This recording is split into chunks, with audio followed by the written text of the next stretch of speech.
अ, सध्या समरची तब्येत ठीक नसल्यामुळे मी कारखान्याच्या चेअरमन पदावरून मी त्यांना बाजूला करते.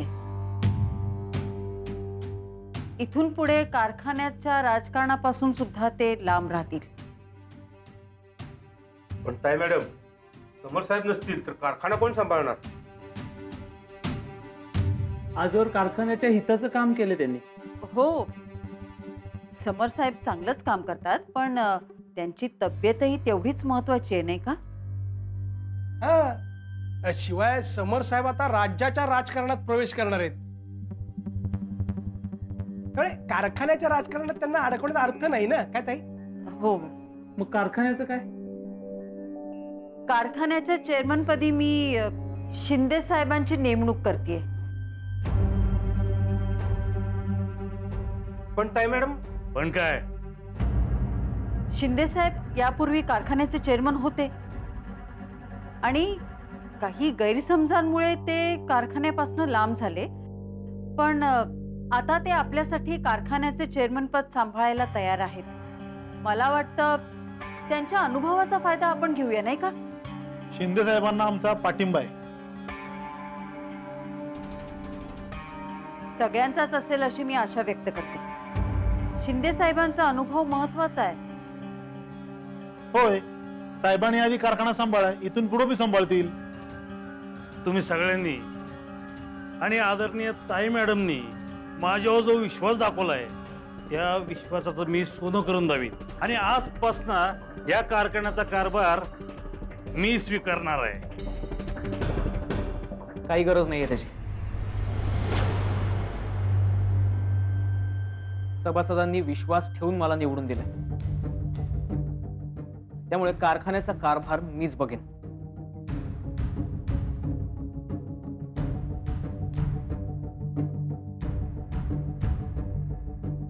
समर, तुझी तब्येत? मम्मा, माझी तब्येत एकदम व्यवस्थित आहे आता, काही काळजी करू नकोस. आणि मी माझा निर्णय बदललाय.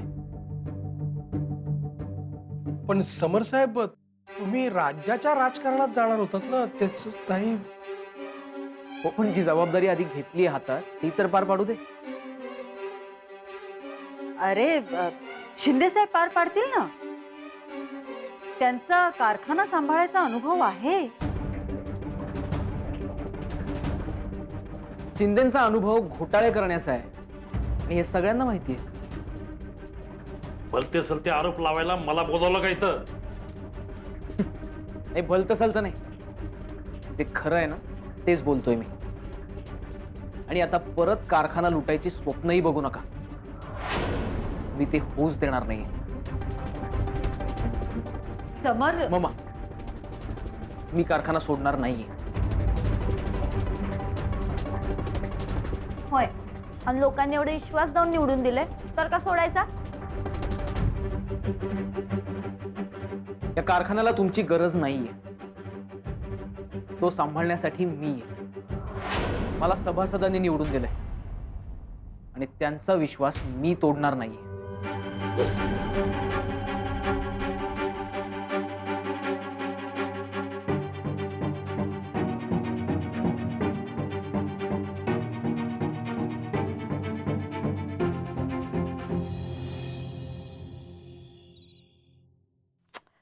अहो, अजून किती लावणार आहात तुम्ही?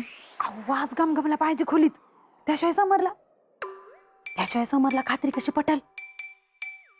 आजारी वाटला पाहिजे तुम्ही. असू द्या, घ्या लावा. बास म्हटलं ना. घ्या इकडे.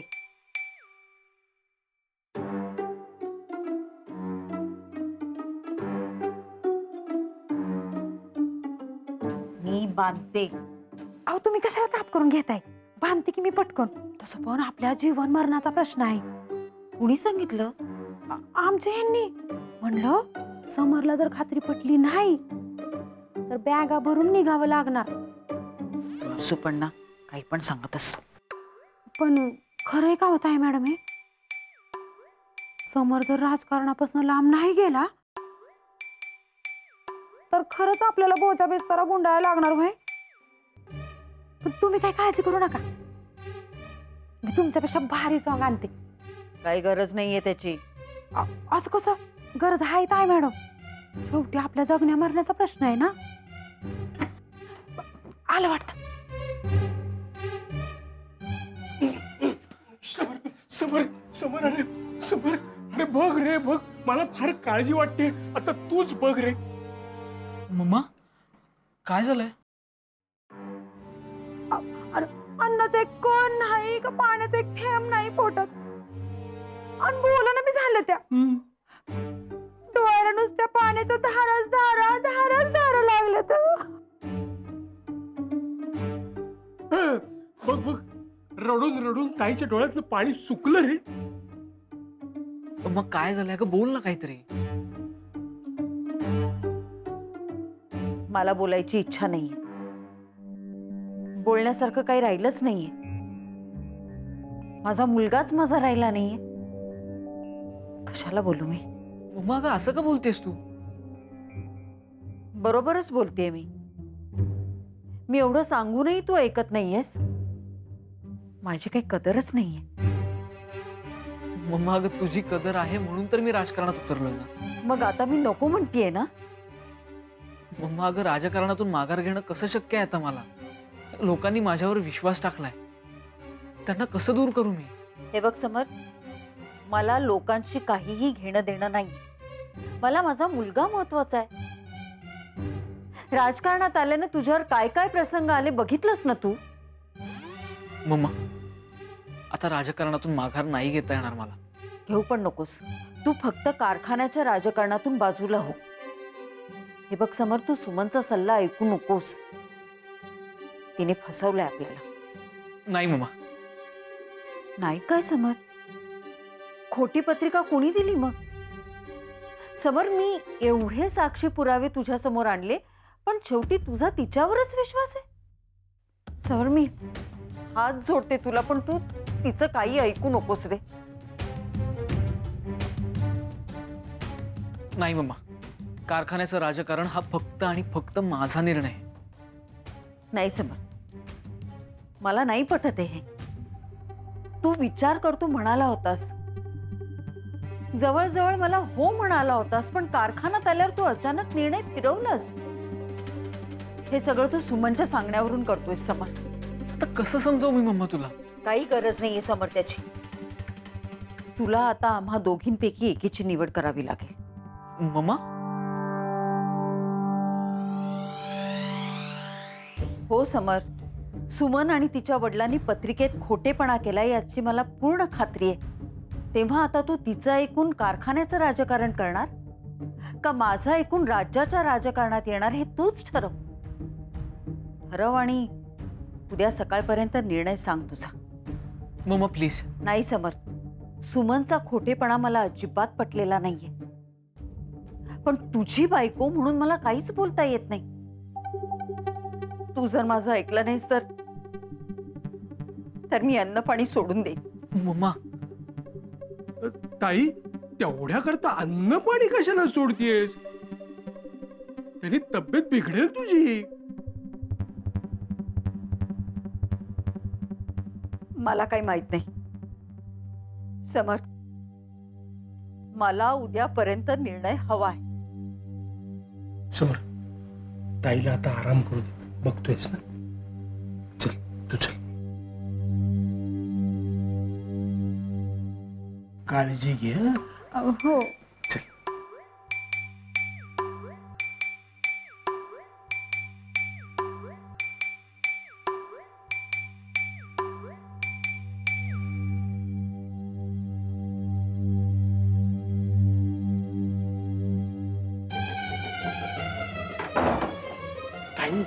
तुझी गोळी बरोबर बसली बरं का, मस्तपैकी.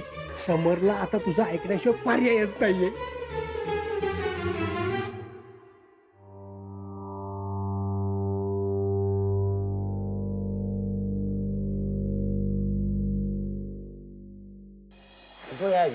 सांगा की एक गोष्ट सांगा की तर ऐका. प्लीज आता हाय का? प्लीज. बरं ऐक. अरे त्याला लई लई म्हणजे हजारो वर्षापूर्वी हिरण्यकश्यपू नावाचा एक राक्षसी वृत्तीचा राजा होऊन गेला. हिरण्यकश्यप. अरे दोडक्या, हिरण्य कप्स कुठला काढलाय? हिरण्य कश्यपू. बर. तर या हिरण्य कश्यपूनं लई कडक म्हणजे लई कडक तपश्चर्या केली आणि ब्रह्मदेवाला प्रसन्न करून घेतलं. हा. मग त्या ब्रह्मदेवाकडनं त्याने एक वर मागितला. म्हणला कसं, देवा मला ना जमिनीवर ना आकाशात ना घरात ना घराच्या बाहेर ना शस्त्रानं ना अस्त्रानं ना माणसानं ना प्राण्यानं कुणाकडनं बी मरण येणार नाही अशी अटच घातली त्यानं देवाला. आणि देवाने ती कबूल बी केली. आणि अरे या हिरण्य कश्यपूनं असा काय अत्याचार सगळ्या पृथ्वीवर पसरवला का काय विचारूच नकस. पण होय होय बयाजी. हा. ऐका की, मला एक गोष्ट कळत नाही. ही राक्षसी लोक असते ती का नाही, हा. ही असल्या हँगाड्या ती का म्हणून घालते ती, आणि देव पण लगेच कबूल होते का? अरे काय करणार, एवढी घोर तपश्चर्या केल्यावर देवाचे बी वर द्यावा लागतोय. असे होय. पण मग पुढं हिरण्य कश्यपूच्या जाचाला कट्टावून सगळं देव गेलं विष्णूकडं आणि सगळीजण मदत मागायला लागली. तेव्हा विष्णू म्हणाल, हिरण्य कश्यपू जेव्हा स्वतःच्या पोराचा छळ करल तेव्हा मी त्याचा वध करीन. तसंच झालं की र. अरे आता या हिरण्य कश्यपूचा मुलगा म्हणजे भक्त प्रल्हाद. अरे यो विष्णूचा लई भक्त होता. पण त्याचा यो हिरण्य कश्यपू लई राग करायचा. अरे त्याचं लई म्हणजे काय काय हाल केलं का काय विचारू नकस. पण प्रत्येक टायमाला प्रत्यक्ष विष्णू त्याचं रक्षण करायचा. आणि पण तरी बी ह्यानं काय केलं, त्यानं स्वतःच्या पोरालाच मारायला उठला. तेव्हा विष्णूनं ठरवलं की आता याचा वध करायचाच. थांबा थांबा थांबा बयाजी. ना घरात ना घराच्या बाहेर ना जमिनीवर ना आकाशात ना माणसाकडनं ना जनावराकडनं हरणार नाही अशी आठ कबूल करून घेतली ती ना त्यानं. मग अरे ऐक तर, विष्णूनं काय केलं, नरसिंह अवतार धारण केला. म्हणजे बघ, तोंड सिंहाचं आणि धड माणसाचं. म्हणजे धड माणूस नाही आणि धड प्राणी नाही. असा हिरण्य कश्यपूला उचलला आणि दाराच्या उंबऱ्यात नेला. अरे दाराच्या उंबऱ्यात, वाय. म्हणजे घरात पण नाही आणि घराच्या बाहेर पण नाही, उंबऱ्यातच. हा हा लय हुशार आहेस की र. मग ऐक तर. आणि मग देवानं त्याला मांडीवर घेतलं. म्हणजे बघ, ना जिमी ना आकाश. आणि मग जे राग आला होता बघ नरसिंहाला, त्यानं असं नख्यानं त्याचं पोट फाडलं आणि त्याला मारून टाकलं. I I I I I I. कसलो डेंजर व खतरनाकच. तर काय, अरे त्या नरसिंहाचा राग असा काय होता ते काही विचारू नकोस. अरे तो राग शांत केला त्या भक्त प्रल्हादानं. आणि तेव्हापासून कोण लई भडकला की नरसिंहाचा अवतार धारण केला का काय अशी मन पडली बघ. बयाजी लय म्हणजे लय भारी गोष्ट सांगितली बघा तुम्ही. आता मला बघा लय भारी झोप येणार आता. बबन बरे का, बयो आजीची गोष्ट ऐकत मी लहानाचा मोठा झालो. म्हणून तर तुमच्या एवढं चांगलं संस्कार झाले. काय म्हणालास? म्हणजे तुमचा स्वभाव एक नंबरच आहे, भारीच असं म्हणलो मी. बयाजी आता साहेब पण आलं, त्यासनी पण झोप येईना बहुतेक. त्यासनी पण एखादी चांगली गोष्ट सांगा की. पुरा काय रे समर, झोप येईना काय? समर, अरे काय झालं, काय टेन्शन? डॅडी, मम्मा मला कारखान्याच्या राजकारणापासून लांब राहायला सांगते. का? तिला कुठलीही रिस्क नकोय म्हणते ती. अरे त्यात कसली आली रिस्क? मी पण तेच म्हटलं तिला, पण ती ऐकायलाच तयार नाहीये. तिचं आपलं एकच चाललंय, सुमी आणि तात्यांनी खोटी पत्रिका दाखवली, त्यांनी आपल्याला फसवलंय म्हणून सुमीचं ऐकू नकोस. बरं मी तिला सांगतोय की हे सुमीच्या सांगण्यावरून नाही करत आहे मी, पण तिला पटतच नाही. अरे प्रत्येक आईला असंच वाटत असतं की आपलं पोरग फक्त बायकोच ऐकतोय. होय. होय काय दोडक्या, तू पण बायकोच ऐकतोयस. हा समर, अरे मग आता मम्मानं एकतर ती नाहीतर सुमी, दोघींपैकी एकीची निवड करायला सांगितली मला. नाहीतर अन्न पाणी सुद्धा घेणार नाही म्हणते. अयो म्हणजे लय शेंगाडी आट घातली की हो. ते तर तिचं शस्त्र आहे. बयो,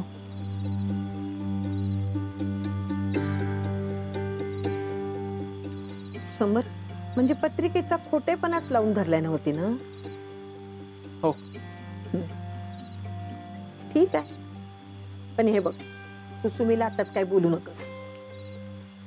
बाकी काय करायचं ते मी बघते. भैयाजी, अगं पण मम्मानं मला उद्यापर्यंतच वेळ दिलाय. अरे मी बघते म्हणले ना. हा, तू शांत झोपी जा. जा बाबा. बबन, चल रे बाबा माझ्या संगत. आणि दोडक्या, जरा बायकोचं ऐकायचं कमी कर आता. हा,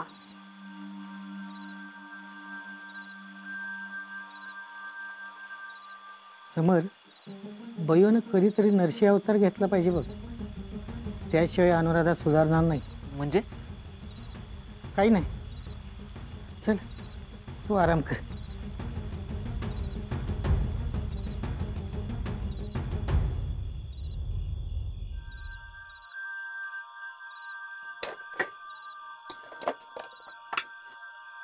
काय पाहुणं, जेवण झाली का सगळ्यांची? होय, झाली की सगळी मेंबर जेवून गेली. बयाजी, तुम्ही बी बसा जेवायला. नाही अगं, जेवण झालंय माझं. ठीक आहे. बबन, तू बस, तुला वाढते मी. नाही नाही, तू कशाला ताप घेते? सुरेश वाढल की. अरे ताप कसल्यात, रोज मीच वाढते की. अगं, समरला वाढायला तू जा, मी बबनचं बघती. बयाजी, तुम्ही कशाला ताप करून घेताय? मी वाढते की. अगं ताप कसला, ते घड्याळ बघ, घड्याळवाले बाबा. अगं समर वाट बघतोय तुझी. जा. हा ठीक आहे. तात्या, तुम्ही बबनला वाढा, मी आज जाते. मी तुला जेव्हा वाढता. नाही नाही सुरेश, राहू दे.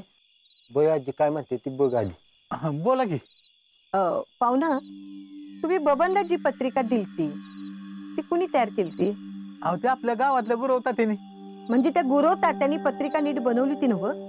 हा हो, लय चांगला माणूस आहे तो. जी सांगते ते खरं होतं त्याचं. म्हणजे बबन, तीच पत्रिका तू त्या संख्या गुरुजींच्याकडे दिलीस होय नव? खरं सांगू का बयाजी, मला सुमीची पत्रिका द्यायचीच नव्हती. मला माझ्या लग्नासाठी माझी पत्रिका द्यायची होती, पण चुकून मी सुमीची पत्रिका दिली. म्हणजे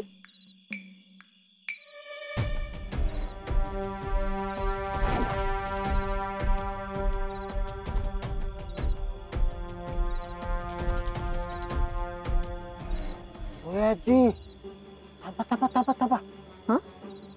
तेव्हा माझ्या काही ध्यानात आलं नाही, पण आता माझ्या ध्यानात यायला लागले बघा. काय रे? मला त्या टायमाला एक नाही, संख्या गुरुजींच्या डोळ्यात अशी वेगळीच चमक दिसली होती. मला वाटतंय त्या संख्या गुरुजींनीच काहीतरी डाव केला. कारण का माहित आहे का, बरोबर त्याच टायमाला राजयोग असणारी पत्रिका गावली आणि ती कोण पोरग्या हुडकल्यावर आपली सुमीच निघली. हा हो, मला तर ऐकलं तर नावालाच वाटलं. आमच्या सुमीच्या पत्रिकेत एवढा मोठा योग असेल असं मला वाटलंच नाही हो. आम्ही पडलो गरीब माणसं.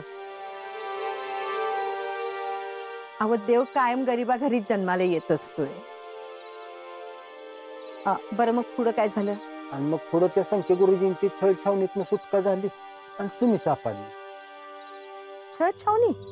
होय, छळछावणी म्हणजे? बयाजी, राजयोग असणारी पत्रिका हुडकून दे म्हणून ऐक नाही, साई मॅडम आणि मामासाहेब संत गुरुजींचा लय म्हणजे लय कुत्र्यागत हाल करत होता. बबन, उद्या सकाळी आपल्याला त्या संख्ये गुरुजींच्या घरी जायचंय. कशाला? उद्या आपण त्या संख्येची छळछावणी मांडायची. का? सांगाल तेवढं कर की दोडक्या.